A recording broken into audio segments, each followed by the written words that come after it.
Բարև ձեզ եւ բարի գալու Սամվել Խլոբյան ծառայություններ։ Սամվել Խլոբյանը հովիվն է Կենցանի հույս եկեղեցու հայերեն լեզվով ծառայությունների։ Կենցանի հույս եկեղեցին The Church of the Living Hope-ը գտնվում է Կալիֆոռնիայի Գլենդել քաղաքում։ Այս հաղորդաշարը նվիրված է օգնելու հայալեզու հավատացյալներին ավելի լավ ճանաչել Աստծուն, ծանոթացնելու նրանց իր ծրագրի խորհուրդը եւ օժանդակելու հավատացյալներին ավելի օգտավեր ծառայել ամեն հայախոս համայնքներում։ Պարտիրոջ դες նոր տարվա մեջ առաջի անգամ հանդիպում ենք իրար հետ միասին, Տեր օրհնի, թող տարին լիք լինի օրհնություններով, բազմանանք, թե մարմնապես, թե հոգևոր տեսակետով։ Եվ Պարտիրոջ, որ Տերը մեզ հեռու պահեց ամեն վտանգներից, մեր ծանոթների, եկեղեցի անդամների մեջ, ազգականների մեջ չունենք որևէ մեկը, որ կորուստ ունեցավ։ Եղավ վտանգավոր բաներ, բայց կորուստ չունեցանք։ Եվ հավատարիմ է, այսօր առավոտ էլ աղոթում էի Տիրոջը եւ ասում եմ, որ Տեր դու զորություն ունես քամու վրա։ Հիշում եք նավակի մեջ բան արեց, քամիների դիմաց խոսած եւ քամիները կանգնեցին։ Ասում ճիշտ այդպես խոսա եւ այս քամիները թող կանգնեն։ Եվ Պարտիրոջ, այսօր քամի չենք ունեցել, որ ամենը սպասում էին, որ մեծ զորավոր քամիներ ալինելու։ Եվ Փառք Աստծո հուսով եմ, որ այդպես է չլինի։ Շնորհակալ ենք Տիրոջ։ Եկեք մի հատ աղոթենք, աղոթքով մեր սովաժողովը հանձնենք Տիրոջ ձեռքերի մեջ։ Երկնային Հայր, փառաբանում ենք քո սուրբ անունը, Տեր, ողորմած Աստված, շնորհալի Աստված, որ միշտ քո զավակների հետ ես։ Եվ քո բնավորության քաղցր հատկանիշները մեզ ցուցաբերեցիր քո որդուտ մեջ։ Որդուտ տեսնելով քեզ տեսանք։ Եվ միջև հիմա քայլում ենք, ապրում ենք, որոշումներ ենք կայացնում, վստահելով հենց քո ողորմած սիրող բնավորությունը Տեր Աստված, հավատալով, որ քո կամքդ մեր համար բարի է, Տեր։ Այսօրվա մեր ժողովը օրհնիր, Տեր Հիսուս Քրիստոս, դու հոգով ներկա եղի մեր հետ միասին, եւ թող խոսքերը լինեն օծված հոգով, Տեր, եւ լինեն օգտավետ մեր համար։ Շնորհակալ ենք մեր Տեր Հիսուս Քրիստոսի անունով ենք աղոթում։ Ամեն։ Այսօրվա թեման, այսպես ասած, մեկ ավանդական քարոզ չի։ Տարբեր է մի քիչ համեմատաբար այն ինչ որ ես սովորաբար կիսվել եմ ձեզ հետ եւ բայց ստիպված եմ այդպես խոսելու, քանի որ ինչ որ չափով մեկ իմաստություն է կամ գիտություն է եւ ինչ որ չափով էլ հոգեվոր սկզբունքներ է բացատրում մեզ համար։ Եվ այդ հոգեվոր սկզբունքները բացատրելու համար պետքություն ունեմ ձեզ մի քանի բաներ ասելու օրինակի պատճառով, որ կարողանամ օրինակներով ձեզ ավելի խորը եւ ավելի իմաստալից բացատրություն տամ այն թեմաների մասին, ինչ որ ուզում ասեմ։ Այդ թեմաները, որի մասին որ ուզում ենք խոսենք, երկու տարբեր թեմա են, երկու սկզբունք են, որ երկուսն էլ շատ կարեւոր սկզբունք եմ տեսնում, եւ դրանց մասին կխոսեմ։ Առաջի հերթին ուրեմն մենք հայերս հունվարի 6-ը տոնում ենք որպես Սուրբ Ծնունդ։ Սա հասկանալի եւ ընդունելի բան է։ Բայց հատկապես նաեւ այդ օրը ամբողջ քրիստոնեական օրացույցի մեջ հատուկ օր է։ Ոմանք տոնում են որպես Սուրբ Ծնունդ, ինչպես մենք տոնում ենք, ոմանք տոնում են մեկ ուրիշ նպատակով, անգլերեն կոչվում է Epiphany։ Հայերեն թարգմանությունը Աստծո հայտնություն։ Սրա համար մենք ասում ենք Քրիստոս ծնավ եւ հայտնեցավ եւ ձեզ մեծ ավետիս։ Քանի որ այդ օրը, եթե հիշում եք Սուրբի մեջ մեզ Մատթեոսի ավետարանի մեջ խոսում է իմաստունների մասին, որ իմաստունները այցելեցին եւ Քրիստոսին տեսան, Քրիստոսը հայտնվեց, Երևան եկավ, մարդիկ տեսան նրան, լավ։ Եվ սրանց միջոցով ուզում մի քանի բացատրություններ տալ եւ այդ սկզբունքը, որի մասին որ խոսում եմ, ձեզ համար հասկանալի լինի, թե ինչ սկզբունք կա։ Շատ անգամ մեր քրիստոնեական բառապաշարի մեջ կամ գիտելիքների մեջ շատ բաներ կա, որ գալիս է հոգևոր հայտնությունից։ Եվ մենք գիտենք, որովհետև հայտնություն ունենք Սուրբ Հոգուց, որը Աստծո խոսքը մեզ համար բացահայտել է։ Բայց ցավոք սրտի շատ անգամ մեր քրիստոնեական բառապաշարի մեջ ունենք որոշ իմաստություններ, ուրիշ խոսքեր, որոնք կրկնում ենք, ուրիշներին էլ բացատրում ենք, խոսում ենք նրանց մասին։ Եվ բայց չանդրադառնալով, որ երևի հոգևոր բաներ չենք ասում, այլև երևի մի իմաստություն կամ մեկ խոսք, որ լսել ենք ուրիշից, հայտնության վրա չի հիմնված, եւ ուրեմն կրկնում ենք մենք, նույնիսկ կարող է եւ սուրբ գրային չլինի նույնիսկ։ Կարող է սուրբ գրային չլինի, բայց ընդունված է մեզ համար որպես հոգևոր, եւ եթե մեկը մեզ հարցնի, ասի դու որտեղից գիտես այդ իմաստությունը, կարող է ասենք, որ սուրբ գիրքը ասում է։ Թեկուզ եւ սուրբ գիրքը չի ասում։ Եվ սա այդ առաջին եւ շատ կարեւոր սկզբունքն է։ Այս սկզբունքը իմ համար շատ կարեւոր դարձավ սկսված վերջին 2 տարվա ընթացքում։ Քանի որ ես այդ ժամանակ էր, որ շատ խորը սկսեցի հայերեն սուրբ գիրք կարդալ, եւ այդ պատճառը եղավ, որ կարծես թե առաջի անգամ սկսեցի կարդալ։ Քանի որ դե հայերեն բառապաշարի մեջ տարբեր բառեր կա, որ տարբեր իմաստ արտահայտում են մեր առօրյա խոսակցական լեզվից։ Եվ ես տեսնելով մի որոշ բաներ սկսեցի կարդալ համ անգլերեն, համ հունարեն եւ համ հայերեն, ոչ թե հունարեն կարդալ գիտեմ, այլև հունարենի բառերի իմաստը սկսեցի փնտրել եւ տեսա, որ իսկապես մի որոշ մի բաներ կա, մենակ մեկ լեզվով կարդալու ժամանակ չեմ անդրադարձել եւ չեմ կարողացել իր կատարյալ իմաստով ուրեմն հասկանալ եւ ընդունել։ Եվ այդ պատճառը եղավ, որ սրանից հետո ինքը կարծես թե ինձ որոշում ունեցա, որ եթե ես մի բանին հավատալու եմ, թող նա լինի մի բան, որ հայտնությունով է ինձ համար բացվել, ոչ թե գիտելիք, որ ես լսել եմ ուրիշներից։ Եվ ուշադիր լինեմ, թե Աստծո խոսքը ինչ է ասում, ոչ թե մարդկանց կարծիքը ինչ է։ Ինչ որ Աստծո խոսքը գալիս է, դա պետք է լինի մեզ համար իրականություն։ Եվ մենք պատրաստ չպետք է լինենք շատ հեշտությամբ փոխելու, քանի որ ընդունված մեկ քրիստոնեական բառապաշար կա, որ շատերս կրկնում ենք, շատ անգամ իմանալով կարող այդքան էլ ճիշտ չի, բայց համենայնդեպս ուրիշ իմաստություն չկա, որ նրա տեղը փոխանակենք։ Եվ հիմա կբացատրեմ ձեզ այդ իմաստունների վերաբերյալ խորհրդից, երբ որ Մատթեոսի ավետարանը խոսում է։ Մատթեոսի ավետարանն է խոսում այս իմաստունների մասին։ Հիմա մեկ հատ հարց կտամ ձեզ, եւ մտածեք սրա մասին։ Քանի իմաստուններ կան սուրբի մեջ։ Իմաստունները, որ այցելում են։ Աստծո խոսքը ասում է, անգլերեն խոսքը ասում է magi, եւ հայերեն ասում է իմաստուններ, որ կամ միաժամանակ կանչվում են մոգեր, 3 մոգեր, չէ՞, այդպես է կանչվում։ Բայց կարող է եւ ձեզ համար զարմանալի լինի եւ կարող է զարմանալի չլինի։ Բայց Աստծո խոսքը երբեք չի ասել, որ նրանք 3 հոգի են եղել։ Մենք այդպես ընդունում ենք 3 մոգեր, 3 իմաստուններ։ Եվ որտեղից է գալիս, եթե այսօր հնարավորություն ունենայի էկրանի վրա վեց ցույց տալու, շատերը քարտերից, որ Սուրբ Ծնունդի օրը մենք իրարու ուղարկում ենք շնորհավորելու կամ քրիստոնեական ֆիլմերից, եւ որ տեսնում ենք 3 հատ իմաստուն, 3 հատ մոգ ուխտերի վրա նստած գալիս են, կարող է ուխտ չի եղել, որ կամ ձի է եղել ուրիշ բան, բայց մի որոշ մի բաներ կա, քանի որ մեր տեսանկյունով ընդունված է, տեսել ենք եւ հիշում ենք միտեղից, ուրեմն ընդունվում է։ Հիմա եթե որևէ մեկին հարցնես քրիստոնյա, վստահ եմ, եթե 10-ից ամենակիչը 7-8-ը կասեն, որ 3 հատ իմաստուն կա, 3 մոգ։ Բայց չեն իմանա, թե 3-ը որտեղից է եկել իրանց մտքից։ Ֆիլմերից, կամ քարտերից, կամ նկարներից, կամ եւ այլն եւ այլն։ Աստծո խոսքը չի ասում, որ 3 հոգի են իմաստունները։ Լավ։ Ուրեմն սա մեկ հատ հասարակ օրինակ է, որ ուզում ձեզ ցույց տալ։ Երկրորդ բանը, որ նրանց մասին կարող տեսնենք, որ երբ որ Հիսուսը ծնվում է, մեր պատկերացումի մեջ սա է, որ մոգերը գալիս են այդտեղ եւ իրեն 3 նվեր են տալիս։ Հիմա կարող է 3 հոգի եղած լինեն, բայց հարցը այն չի, որ 3 հոգի են, թե 3 հոգի չեն։ Հարցն այն է, թե Աստծո խոսքն ինչ է ասում։ Եվ մեր հավատքը պետք է հիմնված լինի Աստծո խոսքի վրա։ Լավ։ Եվ իմ կարծիքովս, քանի որ 3 հատ նվեր կար, Աստծո խոսքը ասում է 3 նվերի վերաբերյալ,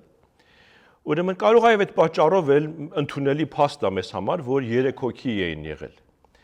Իհարկե, եթե շատ քրիստոնեական ավանդույթների մեջ գնանք, ոմանք նույնիսկ անուններ ունեն, 3 մոգերի անուններ ունեն, եւ սրանք նաեւ կոչվում են, նրանք ոչ թե միայն իմաստուն են, այլև թագավոր էին, որ ոչ թագավոր լինելը ոչ թիվը, ասենք ներկայացված չէր։ Եվ ես ի նկատի ունեմ։ Եվ շատ անգամ օրինակ իմ երեխաները հատկապես սիրում են մեկ հատ հեռուստացույցային ծրագիր կա Chosen, ընտրվածը, որ Քրիստոսի մասին է։ Շատ գեղեցիկ հեռուստացության մի ծրագիր է, որ ավետարանի մասին է խոսում եւ Քրիստոսը այդտեղ ներկայացված է, բայց ինձ համար ես շատ զգուշ եմ մոտիկանում այսպես բաների, քանի որովհետև դա մեկ հատ մարդկային կարծիքն է, թե Քրիստոս ինչպես է եղել եւ ինչպես է խոսացել, ոչ թե ինչ որ Աստվածաշունչն է ասում, կամ իսկապես Քրիստոսը կա։ Ուրեմն ես վախենում եմ մեկ հատ սխալ նկարագրությունից։ Դրա համար կարող է շատ լավ ֆիլմ լինի, բայց չեմ ուզում, որ մտքիս մեջ տպավորվի։ Ուզում եմ այն ինչ որ Աստծո խոսքից է դա լինի ինձ համար իրականություն։ Հիմա մեկ հատ իրականություն կա այս սկզբունքի վերաբերյալ, որ օրինակ մեզ համար վստահ եմ, որ ասեմ կհամաձայնվեք ինձ հետ, որ երեք իմաստունները ներկայացված են որպես որ նրանք ժամանում են, երբ որ արդեն Մարիամը Հիսուսին ծնել է, ախորում կամ գոմում, ինչպես որ ուզում ենք կոչենք, եւ իրանք էլ գալիս են ախորում եւ գալիս այդ նվերները հատկացնում են։ Հենց իրենք երեքն են, իրենց հետ ուրիշ մեկը չկա։ Լավ։ Բայց Մատթեոսի 2-րդ գլուխում Աստվածաշունչը սենց է ասում։ Ասում է. երբ տուն մտան, տեսան երեխային իր մոր Մարիամի հետ եւ գետնին ընկնելով երկրպագեցին նրան։ Չի ասում ախոր, ասում է երբ որ տուն մտան։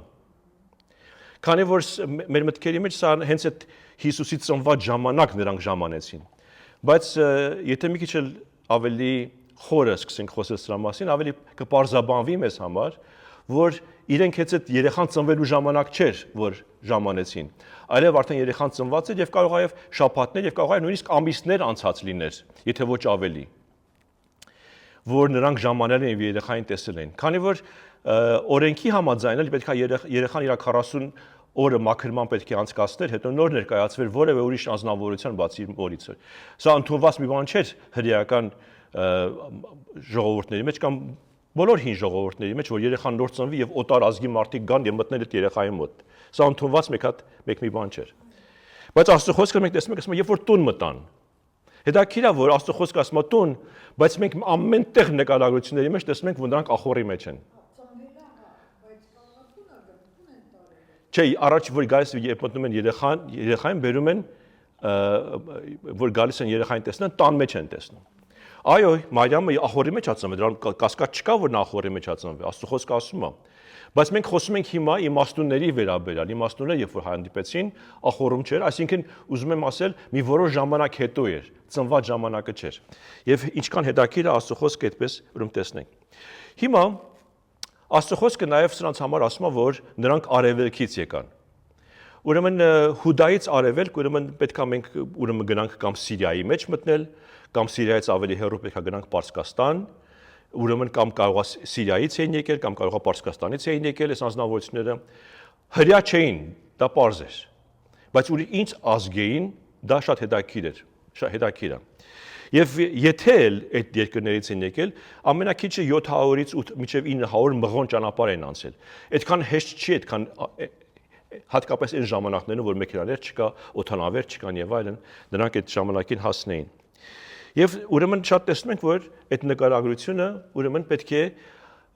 իմ նպատակը սենա, որ ձեզ կարողանամ համոզեմ, թե ինչքան կարևոր է ճշմարտությունը իմանալու համար Աստծո խոսքի վրա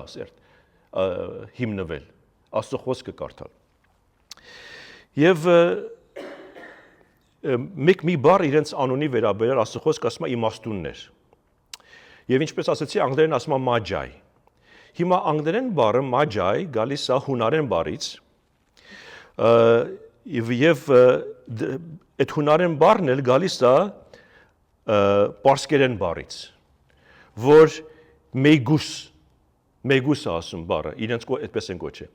Եվ այս մեգուսները ընդհանրապես քահանաներ էին։ Իրենց կրոնքի քահանաները, որ թագավորի պալատում որպես իմաստուններ կային։ Եվ երբ որ թագավորը որևէ իմաստության կարիք ուներ, խորհուրդ հարցնելու կարիք ուներ, այս իմաստունների են հարցնում։ Եվ այս 3 անձնավորությունները այսպեսի անձնավորություններ են, իմաստուններ էին, որոնք թագավորի պալատում կային եւ թագավորի կամքի համաձայն, ուրեմն նրանք իրենց հարցերին պատասխանում էին։ Լավ։ Հիմա հարցն էր, թե այս 3 անձնավորությունները, որ օտար ազգի են, հրյա չեն, եւ գալիս են մեկ հատ ուրիշ երկրից, այդ ուրիշ երկրի իմաստությունից եւ որտեղից նրանք գիտեին Հրեաստանի թագավորի մասին, որտեղից նրանք գիտեին Բեթլեհեմում պետքա ծնվի, նրանք որտեղից գիտեին եւ որտեղից էին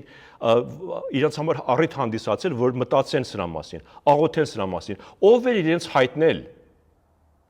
այդ լույսը, որ հետևել էին, ինչ էր ներկայացնում ինքը իրանից, ինչպես նրանք կարողացան հասկանալ եւ տեսնել։ Եվ մենք գիտենք, որ Աստծո խոսքը միայն գրված է հրյա մարգարեների միջոցով հրյա ժողովրդի համար, եւ իրենցից բացի, հրյա ժողովրդից բացի, ոչ ոք չէր կարդում այդ մագաղատները։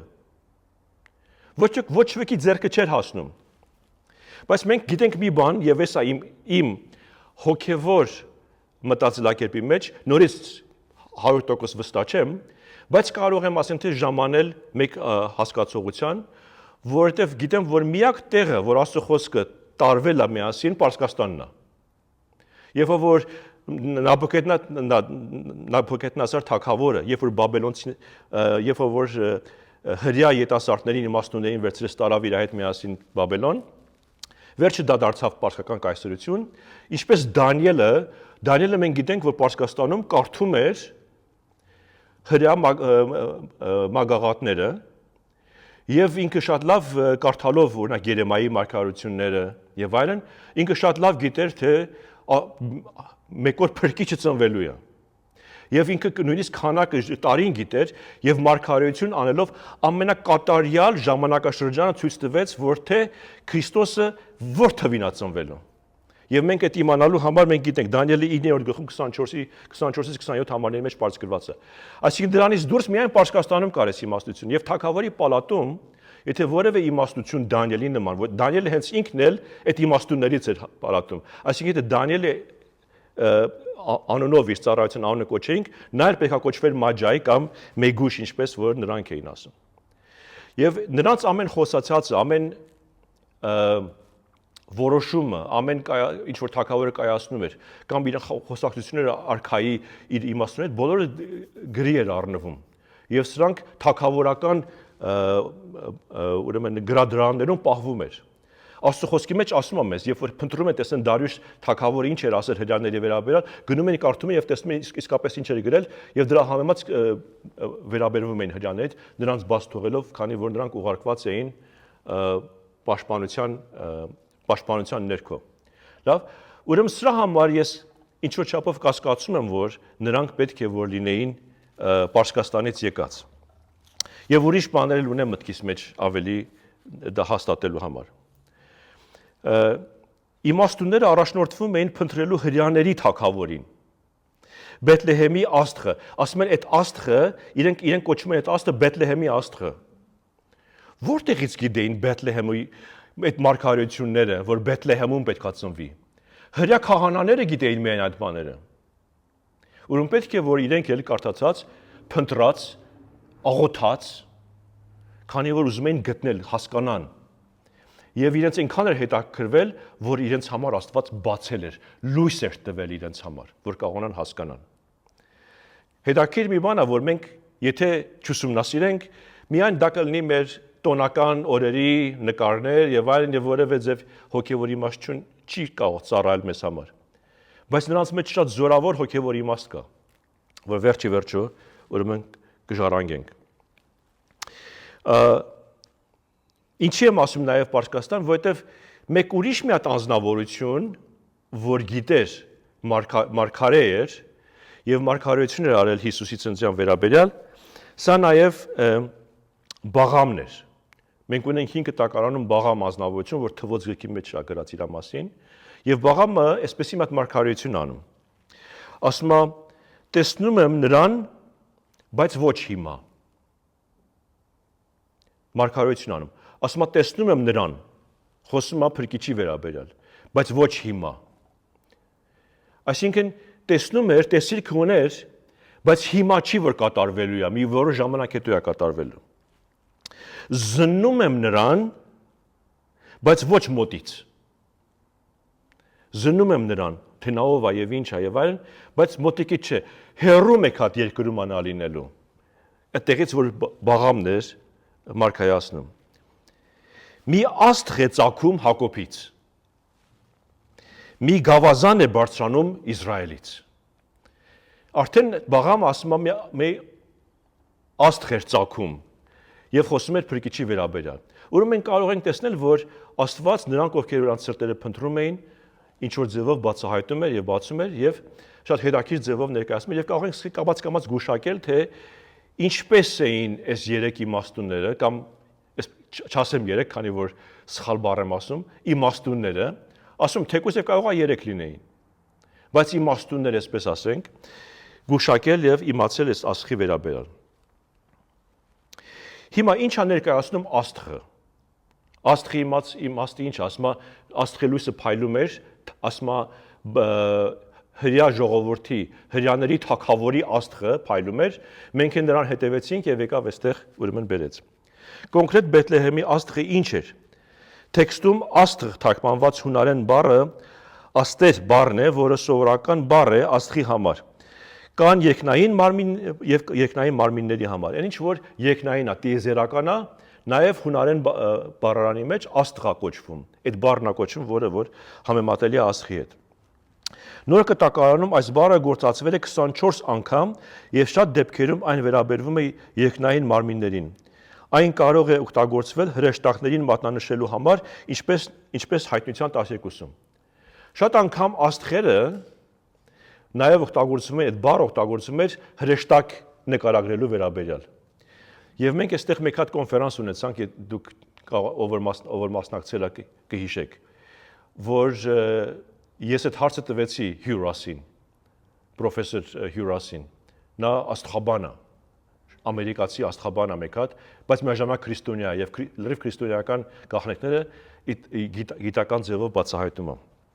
Եվ մենք խոսացինք այդ մասին, որ նաև ուրեմն հրեշտակները նույն բանը անունը ուրեմն կասում էին։ Հայտնության նամակի մեջ օրինակ մեկ հատ օրինակ այդ համանեց, ասեցի 24 տեղ նշված է աստղ, բայց ի նկատի ունի հրեշտակ։ Մեկ տեղը հայտնության 12-րդ գլխում է 3 եւ 4 համարներն է, ասում է եւ երկնքում մի ուրիշ նշան երևաց եւ ահա մի մեծ հրաշեք վիշապ, որ 7 գլուխ ուներ եւ 10 եղջյուր եւ նրա գլուխների վրա 7 թագ եւ նրա պոչը քաշում էր երկնքի աստղերի 1/3 մասը եւ երկրի վրա գցում։ Խոսում եմ այդ ազնվության մասին, եթե հայտնության գիրքը կարդացած լինեք, կիմանաք, որ երբ որ խոսում այդ 7 թագի, 7 վերաբերյալ, նա խոսում է սատանայի վերաբերյալ։ Եվ ասում է, սա երբ որ պոչը թափ տվեց, 1/3 աստղերի թափվեց գետնին։ Մենք գիտենք, որ 1/3 հրեշտակները հետևեցին սատանային եւ ընկան։ Այսինքն տեսնում ենք հրեշտակ եւ աստղ խոսքը նույն իմաստը ուրեմն այստեղ մեզ համար կազմող։ Ուրեմն կամաց դա մեզ ավելի հասկանալի եւ բացատրելի է դարձնում, որ այդ ինչ աստղ էր, այդ ով էր։ Մի մոռացեք, երբ որ Մարիամը պետք է հղիանար, հրեշտակ էր, որ եկավ եւ իրեն փայլեց իր վրա։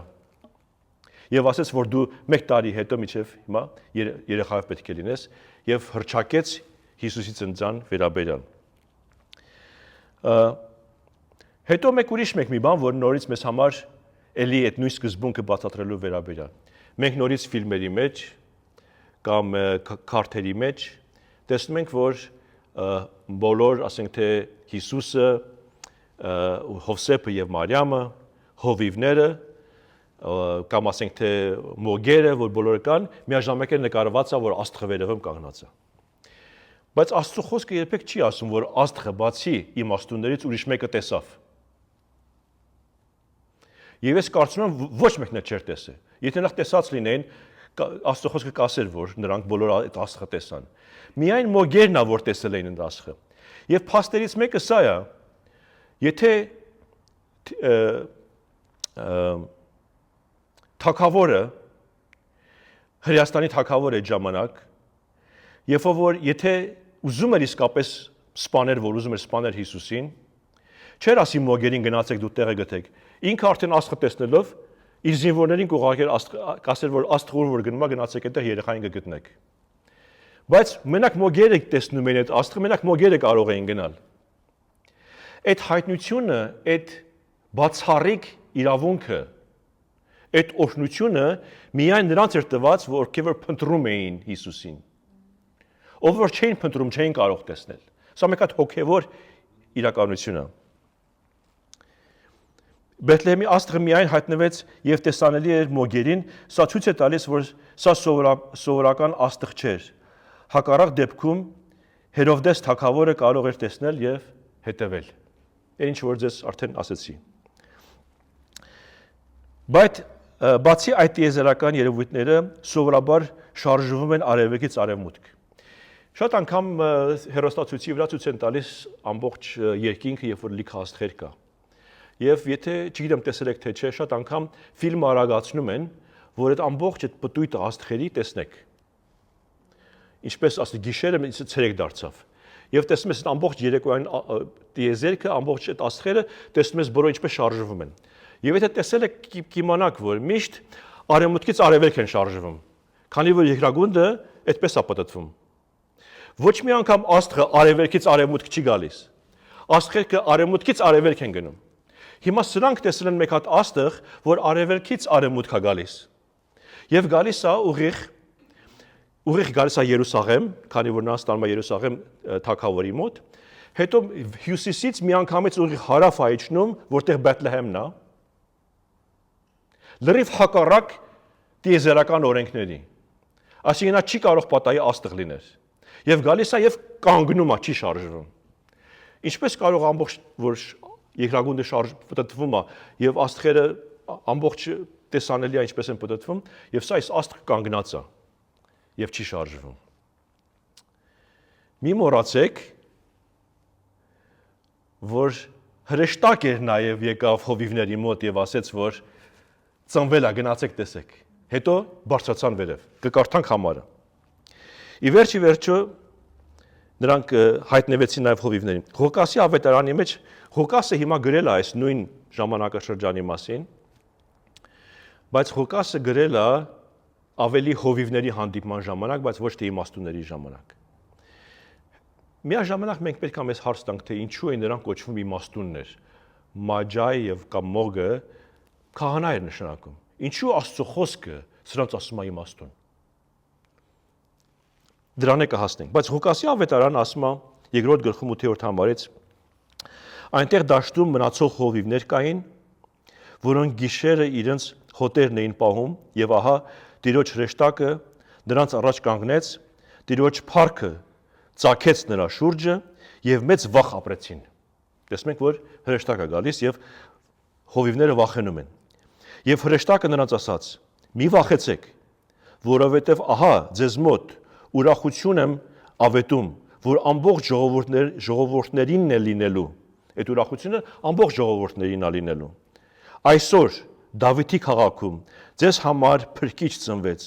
որ է օծյալ Տերը։ Սա ձեզ համար նշան կլինի. մի երեխա կգտնեք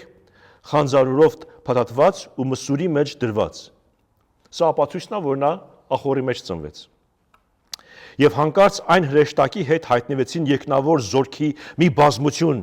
որ օրհնում էին Աստծուն եւ ասում. «Փառք բարձրյալ Աստծուն երկրի վրա խաղաղություն ու մարդկանց մեջ հաջողություն»։ Ոչ թե մենակ մի հրեշտակ, մի զորք հրեշտակների։ Եվ երբ հրեշտակները նրանց մոտից երկինք բարձրացան, հովիվները իրար ասեցին. «Եկեք մինչև Բեթլեհեմ գնանք ու տեսնենք տեղի ունեցածը, որ Տերը ցույց տվեց մեզ»։ Տեսնում ենք, որ այդտեղ է, որ եւ շատ հավանական է, որ այդ եկան եւ հովիվներին ասեցին, եւ որ բարձրացան, այդ նրանց փառքը Երևան բերեց, որ մոգերին բերի նաեւ Բեթլեհեմ մի որոշ ժամանակ հետո։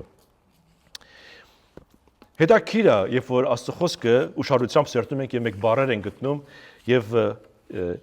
եւ սա ինձ համար պարզաբանվեց, ավելի շուտ սկսեցի պատճառ եղավ, որ սկսեմ հետազոտել եւ կարդալ եւ փնտրել եւ այլն,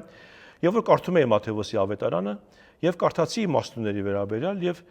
այդ ժամանակ է չնկատեցի, որ չի ասում 3 իմաստուններ, եւ բայց հարց առաջացավ ինձ համար, որ ինչ է սրանց իմաստը։ 3 հատ մոգ եկան եւ նվեր տվեցին եւ գնացին։ Ուրիշ ոչ մի խոսք չկա նրանց մասին։ Ինչ էր այսքան կարեւոր, որ Աստված իր որդուն Երևան պետք է բերեր եւ պետք է սրանց ցույց տար, եկել հովիվների։ Հովիվների մասին արդեն խոսացել եմ մի անգամ, բայց եւ առդ լինի կբացառություն կտամ դրա վերաբերյալ։ Բայց այսօր իմաստունների վերաբերյալ պետք է որ նրանք կարևոր լինեն։ Պետք է հետաքրքրվենք Աստծո խոսքի վրա։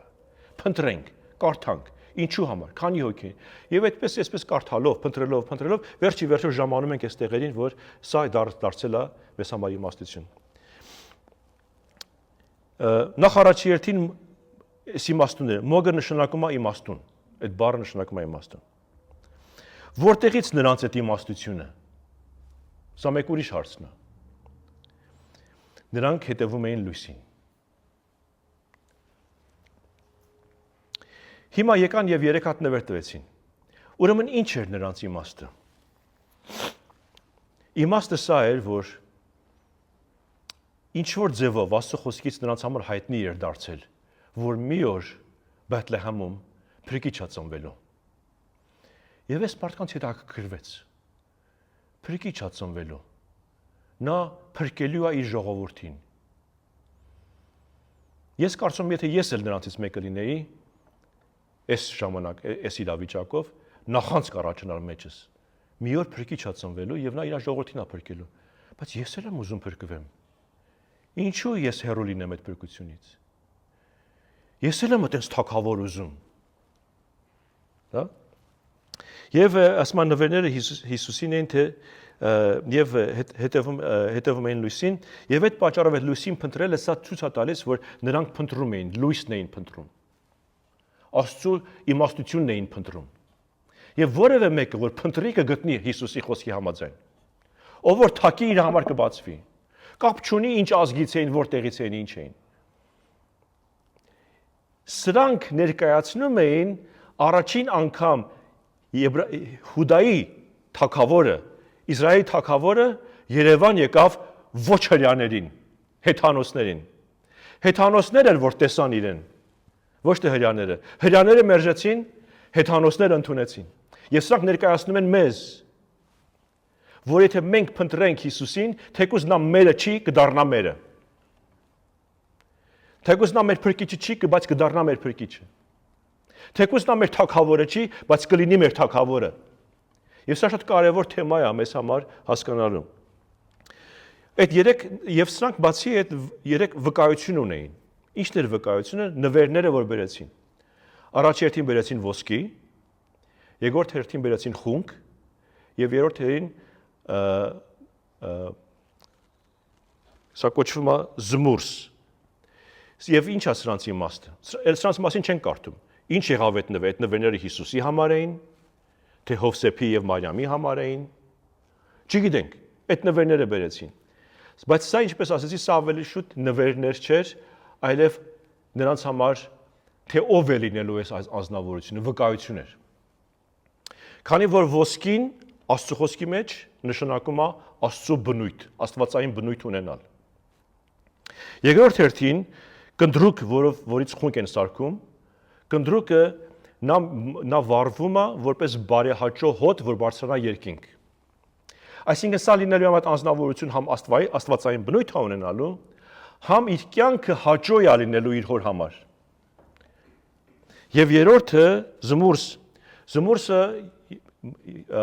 մարդու մեկ հատ մեռած անձնավորության թաղելու ժամանակ նրան օծում են զմուրսով եւ այդ հոտերի եւ այդ խառնելով նրան շուրջը նրան թաղում են։ Այսինքն սա այս անձնավորությունը վերջը իր կյանքը տալու է, նա մահանալու է։ Եվ սա վկայություն էր։ Այս իմաստունները կոչվում էին իմաստություն, որովհետև հասկացել էին, բացվել էր իրենց համար, թե սա ով է։ Աստվածային բնույթ, բարեհաճո կյանք, անմեղ սուրբ եւ իր կյանքը տալու է։ Նրանք հասկացան իրենց կարդացածներից, որ սա է այն մարգարեն, որի մասին խոսացել են մարգարեները։ Սա է, որ Դանիելը խոսացել է։ Սա է, որ Երեմիա մարգարեն խոսացել է։ Տեսել էին ինչ իմաստություն։ Փնտրում էին Տիրոջը, ինչ իմաստություն։ Եվ սա շատ գեղեցիկ խորհուրդ է։ Երևի այդ նվերները վերջի վերջո Մարիամին եւ Հովսեփին պետք եղավ, քանի որ նրանք պետք է գնային Եգիպտոս եւ պետք է բավական ժամանակ անցկացնեին այդտեղ, ճանապարհի ծախսեր կար, պետք է ուտեին, պետք է միտեղ մնային, մինչեւ քանի տարի, մինչեւ ետ վերադառնային նորից էլի։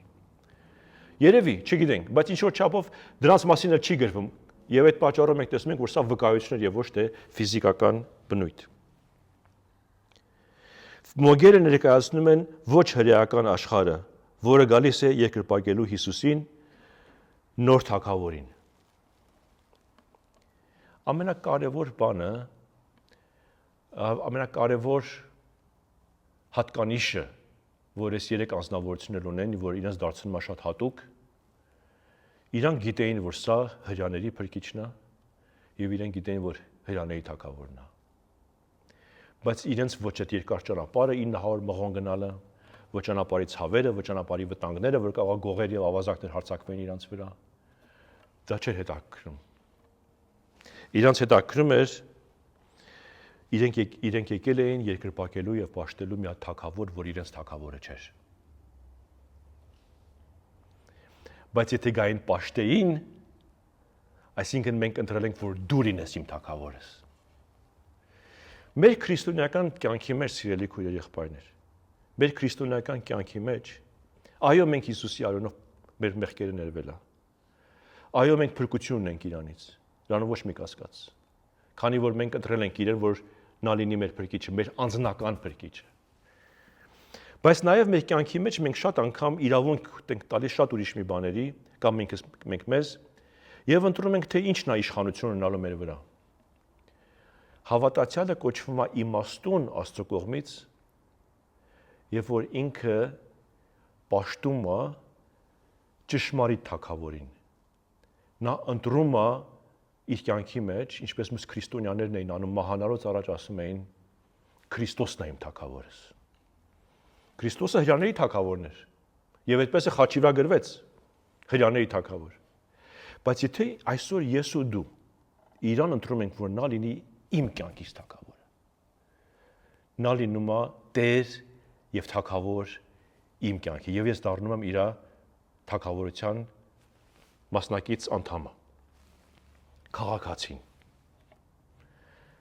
Այն ժամանակ կարող եմ աղոթել Տեր, դու ես իմ Տերը, դու ես իմ թագավորը, թող քո կամքդ կատարվի իմ կյանքիս մեջ։ Սա մի բան է, որ մենք պետք ինչպես սրանք էին ընդունել իրենց կյանքի մեջ, մենք էլ ընդունենք մեր կյանքի մեջ։ Եկեք մենք մի հատ թագավոր, որ մեր թագավորի, շատերը մեզ ասում են, Հիսուսը հրյա էր։ Հրեական ընտանիքում էր ծնվել, հրյա չէր։ Բայց հասկանալի է ինչ են ուզում ասեն, որ ինչու պետք է գնամ Հիսուսի հրյայի պաշտեմ։ Նա Աստծո խոսքի համաձայն Աստծո որդին է, որ իր հայրը իրեն տվեց իրավունք եւ անուն, որ բարձրա ամեն անունից, ամեն իշխանությունից, ամեն տիեզերական զորությունից, ամեն հրեշտակներից, ամենից բարձրա։ Ես ուզում եմ, որ նա լինի իմ թագավորս։ Պատրաստ չեմ ընդունել որևէ ուրիշ ղեկավարի, պրեզիդենտի, ով էլ ուզում է որ լինի։ Հիսուսն է իմ թագավորս։ Այս ընտրությունը պետք է մեր կյանքի մեջ մենք ընդունենք։ Մեր դժվարությունների մեջ, որ քայլում ենք, ուրիշ բաների ձեռք չգցել, այլև ասենք, որ Հիսուսն է իմ թագավորս։ Տեր, դու ես իմ թագավորս։ Ես քեզ եմ ընտրել։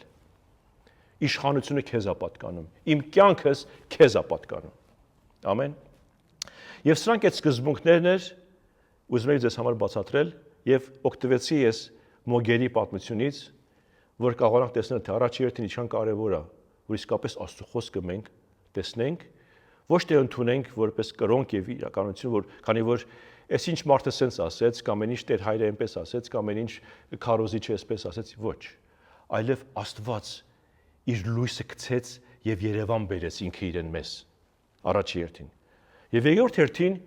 մեզ է տրված ընտրելու։ Մենք պետք է այդ ընտրողությունը անենք։ Եթե մենք չընտրեինք Հիսուսին որպես մեր փրկիչ, երբեք էլ փրկված չէինք լինի։ Ճիշտ չի։ Փաստենա, որ մենք Հիսուսին ընտրեցինք։ Ինքը իրան Երևան բերեց, մենք է տեսնելով ասենք, այո, ընդունում եմ քեզ որպես իմ փրկիչ։ Բայց դրանից բացի ուրիշ մեկ սկզբունք ենք տեսնում։ Փնտրված լինելը, փրկված լինելը բավարար չի։ Փրկված լինելը, այսինքն դժոխքից բրծել ես, ազատվել ես։ Բայց Տիրոջ տիկնային թագավորության մեջ լինել, իր ընտանիքի անդամ լինել, իրեն եղբայր եւ քույր լինելը, սա գալիս է ընտրելուց, որ ես քեզ ընտրում եմ որպես իմ թագավորս։ եւ ուզում եմ իմ կյանքիս օրերը ապրեմ քո իշխանության տակ։ Ամեն։ Երկնային Հայր, շնորհակալ ենք քեզանից Տեր Աստված։ Թող քո խոսքդ լինի օրհնություն մեզ համար։ Թող քո խոսքդ լինի լույս։ Տեր դու ես որ մեզ նայես, ասես որ սրանք իմ իմաստուններն են։ Քանի որ սրանք չընտրեցին աշխարհը, այլև ընտրեցին իմ որդուս։ Տեր, ուզում ենք դավանենք Տեր Աստված, որ դու ես մեր թագավորը։ Մենք քեզ ենք ընտրում։ Մենք քեզ ենք ընտրել որպես փրկիչ եւ մենք քեզ ենք ընտրել որպես մեր իշխանություն։ Տեր տերերի եւ թագավոր։ Թող քո անուն փառավորվի հավիտյանս հավիտենից։ Ամեն։